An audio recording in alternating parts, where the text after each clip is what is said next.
પિતૃ શ્રાદ્ધમાં ન ખરીદો આ 5 વસ્તુઓ કરોડપતિને પણ કંગાળ બનાવી દે છે. રાધે રાધે. હર હર મહાદેવ. જય શ્રી કૃષ્ણ. જય હો પિતૃદેવની. મિત્રો, હિન્દુ ધર્મમાં પિતૃપક્ષને બહુ જ વિશેષ મહત્વ આપવામાં આવે છે. એવું કહેવામાં આવે છે કે જે વ્યક્તિ પિતૃપક્ષમાં આ વસ્તુઓ ખરીદે છે તેને ઘણી બધી મુશ્કેલીઓનો સામનો કરવો પડે છે, કારણ કે પિતૃપક્ષ દરમિયાન ઘણા બધા શુભ કાર્યો જરા પણ કરવામાં આવતા નથી. તો તમારે પણ ભૂલથી પણ આ પિતૃપક્ષમાં આ વસ્તુઓ ખરીદવી ન જોઈએ. મિત્રો, આ વિડીયોમાં અમે તમને ઘણી એવી મહત્વપૂર્ણ માહિતી આપીશું કે પિતૃપક્ષમાં કયા કાર્ય ન કરવા જોઈએ, નહીં તો તમારા પિતૃ તમારાથી નારાજ થઈ જશે અને તમારા જીવનમાં તમને ઘણી બધી મુશ્કેલીઓનો સામનો કરવો પડશે. કારણ કે જ્યારે આપણા જીવનમાં પિતૃ નારાજ થઈ જાય તો તે પિતૃદોષ તરીકે ગણાય છે, જેના કારણે આપણા જીવનમાં દરેક પ્રકારની મુશ્કેલીઓ આવે છે. મિત્રો, જો આપણા જીવનમાં પિતૃદોષ લાગી જાય તો આપણા બનતા કામો પણ બગડી જાય છે. જો તમે ઈચ્છો છો કે તમારા પિતૃ તમારાથી પ્રસન્ન રહે અને નારાજ ન થાય તો શ્રાદ્ધના દિવસોમાં તમારા પિતૃઓને નિમિત્તે પિંડદાન જરૂરથી કરવું જોઈએ, જેથી તમારા પિતૃ તમારાથી ખુશ રહે અને તેમને તૃપ્તિ મળી શકે. એવું કહેવામાં આવે છે કે પિતૃપક્ષ દરમિયાન આપણા મૃત્યુ પામેલા પૂર્વજ પિતૃલોકમાંથી આપણા પરિવારજનોને મળવા પૃથ્વી પર આવે છે અને પોતાના પ્રિયજનો સાથે રહીને અન્ન અને જળને પ્રેમપૂર્વક ગ્રહણ કરે છે. પિતૃપક્ષની મહત્વપૂર્ણ વાતો સમજતા પોતે ભગવાન શ્રી કૃષ્ણએ પણ કહ્યું છે કે પિતૃદેવતા આપણા ઘરમાં દેવતા સ્વરૂપે આવે છે, જે આપણા ઘરની રક્ષા કોઈ કવચની જેમ કરે છે. આવા ઘરોમાં કે જ્યાં પોતે પિતૃદેવતા ખુશ રહે છે ત્યાં કોઈ પણ વિપત્તિ આવતી નથી, કારણ કે વિપત્તિ આવવા પહેલા જ પિતૃદેવતા તેને પોતાના પર હરી લે છે. પરંતુ જો કોઈ ઘરમાં પિતૃદોષ લાગેલો હોય અથવા તેમના પિતૃ નારાજ હોય તો તે ઘરમાં હંમેશા લડાઈ ઝઘડા, ગૃહ કલેશ, પૈસાની તંગી, બીમારીઓ અને ઘણી બધી મુશ્કેલીઓ રહે છે. આવા ઘરમાં ક્યારેય કોઈ મંગલ કાર્ય થતું નથી અને આ પિતૃપક્ષના 16 દિવસ તમારા પિતૃઓને ખુશ કરવા માટે જ હોય છે.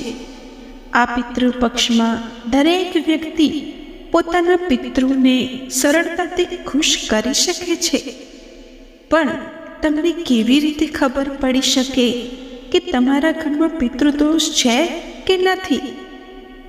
તો મિત્રો, આજના આ વિડીયોમાં અમે તમને આ વિષયમાં સંપૂર્ણ માહિતી આપીશું.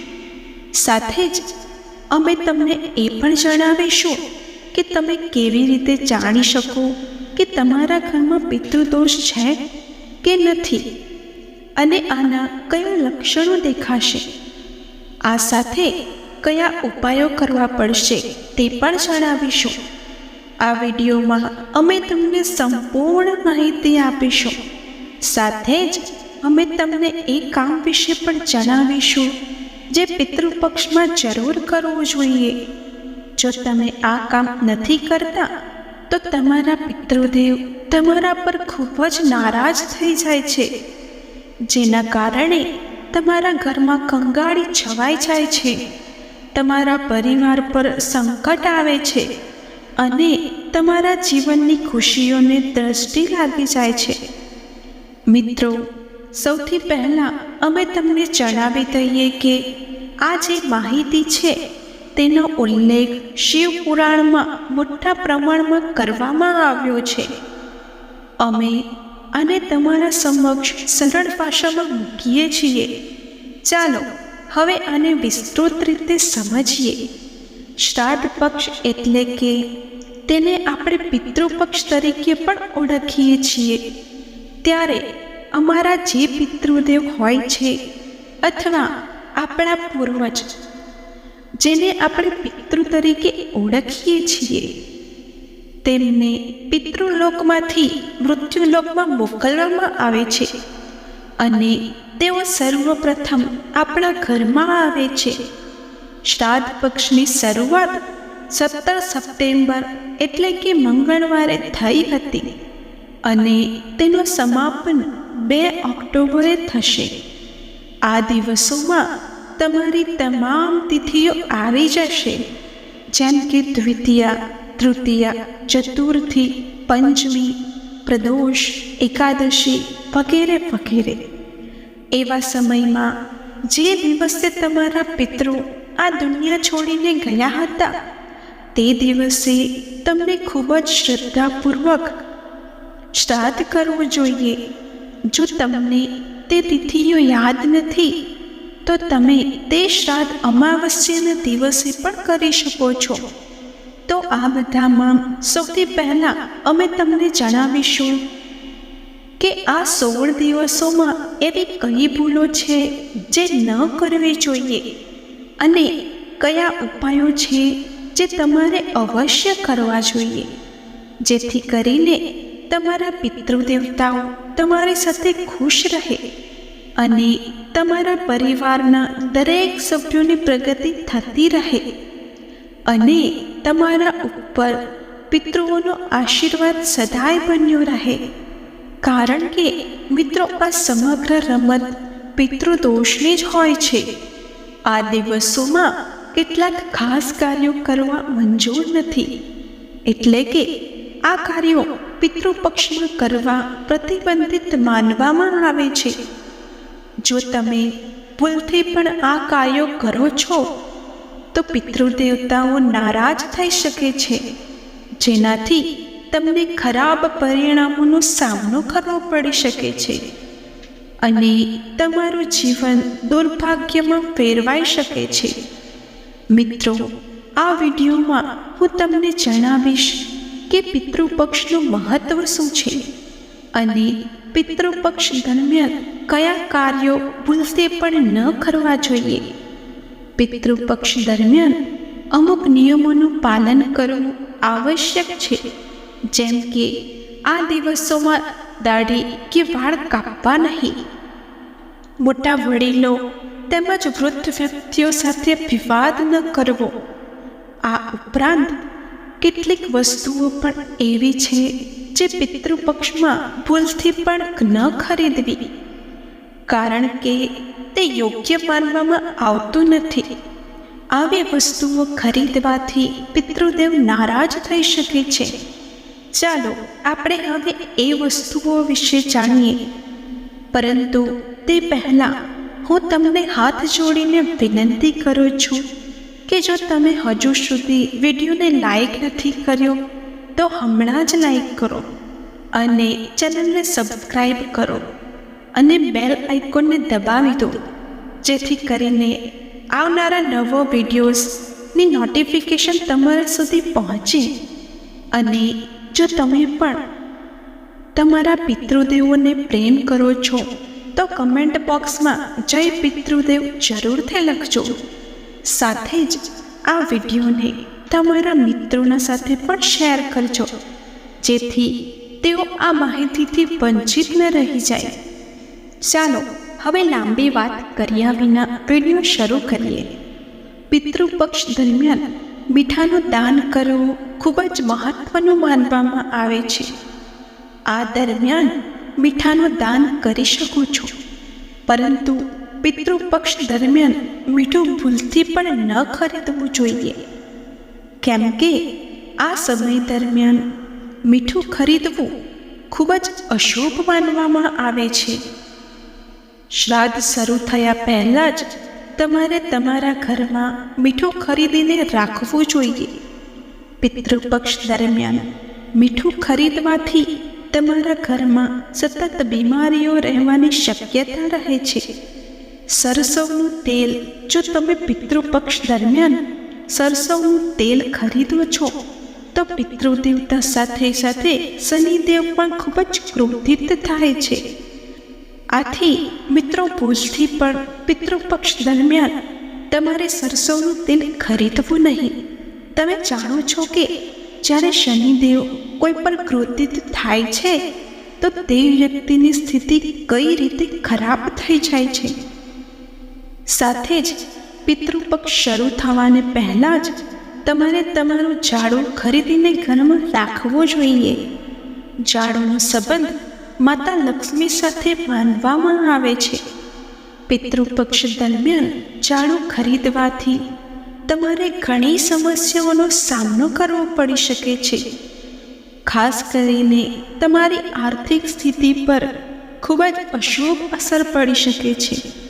આથી પિતૃપક્ષ દરમિયાન ઝાડુ ખરીદવાની ભૂલ કદી પણ ન કરવી.